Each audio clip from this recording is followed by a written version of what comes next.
Ô. Ô. Wow. Ui, nhiều small không? Ana small. Anh small. Anh nhiều. Vậy các bạn đang không nè. Ô. Tôi chắp á. Bên nào mơ. Ô. Ô hả, thơm quá à. Wow vậy. Wow.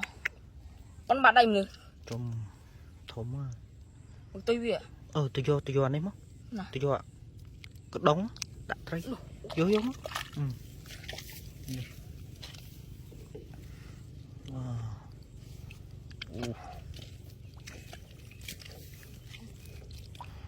Oh my god. Thơm quá. Chắp á. Ồ. Này, đi mon cực. Này, pui ạ. Tôi vậy. Mình côn thế nào, sao tao côn à? Con này.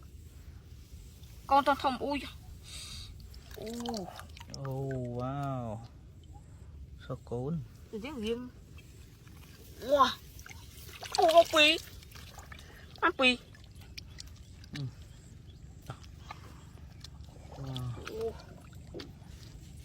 Nè, không ai kìa. Quá là.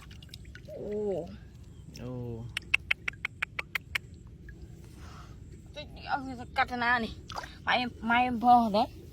U này chưa đấy. Chưa ra mới lại. Chưa ra. Nơi không.